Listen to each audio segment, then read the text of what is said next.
ಓಂ ತತ್ಪುರುಷಾಯ ವಿದ್ಮಹೇ ಮಹಾದೇವಾಯ ಧೀಮಹಿ ತನ್ನೋ ರುದ್ರಃ ಪ್ರಚೋದಯಾತ್. ಶ್ರೀ ಗುರುಭ್ಯೋ ನಮಃ. ಹರಿ ಓಂ. ಆತ್ಮೀಯ ಪ್ರಿಯ ಪ್ರೇಕ್ಷಕ ಮಿತ್ರರೇ, ಈ ದಿನ ವಿಶೇಷವಾದಂಥ ಇನ್ನೊಂದು ಕ್ಷೇತ್ರ ಕದ್ರಿ ಮಂಜುನಾಥ ಸ್ವಾಮಿ. ಯಾಕೆ ಈ ಕ್ಷೇತ್ರದ ಬಗ್ಗೆ ಒಂದು ವಿಡಿಯೋ ಮಾಡ್ತಾ ಇದ್ದೀನಿ ಅಂತಂದರೆ, ನಮಗೆಲ್ಲ ಗೊತ್ತೇ ಇದೆ, ಧರ್ಮಸ್ಥಳದ ಮಂಜುನಾಥ ಸ್ವಾಮಿಯನ್ನು ನಾವು ಎಲ್ಲರೂ ದರ್ಶನ ಮಾಡ್ತೇವೆ, ಭಕ್ತಿ ಶ್ರದ್ಧೆಯಿಂದ ಹೋಗ್ತಾ ಇರ್ತೇವೆ.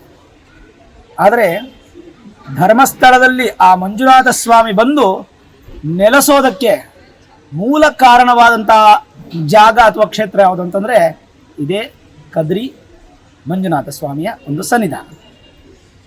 ಯಾಕೆಂದರೆ ಕಾಶಿಯಿಂದ ಒಂದು ಲಿಂಗ ತಂದು ಪ್ರತಿಷ್ಠೆ ಮಾಡಬೇಕು ಅನ್ನುವಂಥ ಒಂದು ಐಹಿಕ್ಯ ಇತಿಹಾಸ ಇಲ್ಲಿದ್ದರಿಂದ ಅದನ್ನು ತರುವಷ್ಟರಲ್ಲಿ ಬ್ರಹ್ಮ ವಿಷ್ಣು ಮಹೇಶ್ವರರ ಸ್ವರೂಪದಲ್ಲಿ ಒಂದು ಪರ್ವತ ರೂಪದಲ್ಲಿ, ಇನ್ನೂ ಸ್ಪಷ್ಟವಾಗಿ ಹೇಳಬೇಕಂದ್ರೆ ಒಂದು ಮೇರು ಪರ್ವತದ ರೂಪದಲ್ಲಿ ಸ್ವಾಮಿ ಉದ್ಭವ ಆಗ್ತಾರೆ. ಉದ್ಭವವಾಗಿ ಇಲ್ಲಿ ಈಗಾಗಲೇ ನಾನು ಬಂದು ನೆಲೆಸಿದ್ದೇನೆ, ನೀನು ತಂದಂಥ ಲಿಂಗ ಇಲ್ಲಿ ಪ್ರತಿಷ್ಠಾಪನೆ ಮಾಡಲಿಕ್ಕೆ ಆಗಲ್ಲ ಅಂಥೇಳಿ ಆ ಲಿಂಗವನ್ನು ಇನ್ನೊಂದು ಸ್ಥಳಕ್ಕೆ, ಮೇಲುಗಡೆ ಇರ್ತಕ್ಕಂಥ ಕೆರೆಯ ಭಾಗಕ್ಕೆ ಅದನ್ನು ಸ್ಥಳಾಂತರಿಸಿ ಅಲ್ಲಿ ಪ್ರತಿಷ್ಠೆ ಮಾಡಲಾಗುತ್ತೆ. ಹಾಗೆ ಇಲ್ಲಿನ ಶಕ್ತಿಯಿಂದ ಹಲವಾರು ದೇವಸ್ಥಾನಕ್ಕೆ ವಿಗ್ರಹ ಪ್ರತಿಷ್ಠಾಪನೆಗೆ ಒಂದು ಪ್ರಧಾನ ಸ್ಥಾನ ಆಗಿದೆ. ಹಾಗಾಗಿ ಕದ್ರಿ ಮಂಜುನಾಥ ಸ್ವಾಮಿಯ ದರ್ಶನ ಮಾಡಿದ ನಂತರ ಧರ್ಮಸ್ಥಳದ ಮಂಜುನಾಥ ಸ್ವಾಮಿಯನ್ನು, ಅಣ್ಣಪ್ಪ ಸ್ವಾಮಿಯನ್ನು ದರ್ಶನ ಮಾಡಬೇಕು ಅಂತ ಶಾಸ್ತ್ರ ಹೇಳುತ್ತೆ, ಇತಿಹಾಸ ಹೇಳುತ್ತೆ.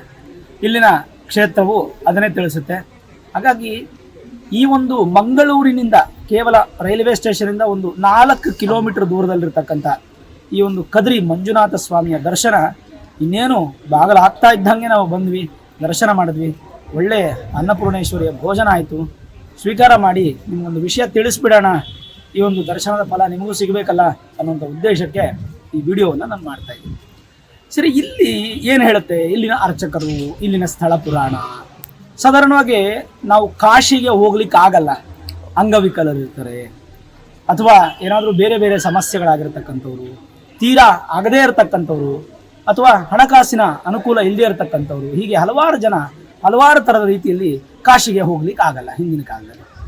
ಅಂಥವರು ಕಾಶಿಯ ದರ್ಶನ ಮಾಡಿದ ಫಲ ಹಾಗೂ ಗಯಾ ದರ್ಶನ ಮಾಡಿದ ಫಲ, ಗೋಕರ್ಣ ದರ್ಶನ ಮಾಡಿದ ಫಲ, ಈ 3 ಫಲವನ್ನು ಒಂದು ಕದ್ರಿ ಮಂಜುನಾಥ ಸ್ವಾಮಿಯ ದರ್ಶನದಿಂದ ಪಡೆಯಬಹುದು ಅಂತ ಇಲ್ಲಿನ ಸ್ಥಳ ಪುರಾಣ ಭಾಳ ಸ್ಪಷ್ಟವಾಗಿ ಹೇಳುತ್ತೆ.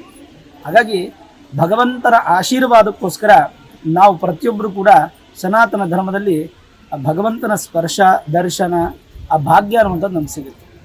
ಹಾಗಾಗಿ ಪ್ರತಿಯೊಬ್ಬರು ಈ ಒಂದು ಮಂಗಳೂರಿನಲ್ಲಿರ್ತಕ್ಕಂಥ ಅತ್ಯದ್ಭುತವಾಗಿ, ಅತ್ಯಂತ ಶಕ್ತಿ ಸ್ವರೂಪವಾಗಿರತಕ್ಕಂಥ ಹಾಗೂ ವಿಶೇಷವಾದಂಥ ಆ ಈಶ್ವರ ದರ್ಶನ, ಆ ಈಶ್ವರ ಆರಾಧನೆ ಅನ್ನುವಂಥದ್ದನ್ನ ಎಲ್ಲರೂ ಬಂದು ಮಾಡಿ, ನಾನು ಇವತ್ತು ಮಾಡಿರ್ತಕ್ಕಂಥ ಈ ದರ್ಶನದ ಪುಣ್ಯ ಫಲ ಅನ್ನುವಂಥದ್ದು ನಿಮಗೆಲ್ಲರಿಗೂ ಸಿಗಲಿ ಹಾಗೆ ಪ್ರಾರ್ಥನೆ ಮಾಡ್ತಾ, ವಿಶೇಷವಾಗಿ ಒಂದು ಗೋಪುರನ ತೋರಿಸ್ತೀವಿ, ನೀಲಿ ಬಣ್ಣದ ಗೋಪುರ. ನೀವು ಆ ಗೋಪುರನ ದರ್ಶನ ಮಾಡ್ಬೋದು. ನೀವು ಈ ಒಂದು ಕ್ಷೇತ್ರದ ಅಂಗಳದಲ್ಲಿ ನಿಂತು ಈ ವಿಡಿಯೋವನ್ನು ಮಾಡ್ತಾ ಇದ್ದೀನಿ.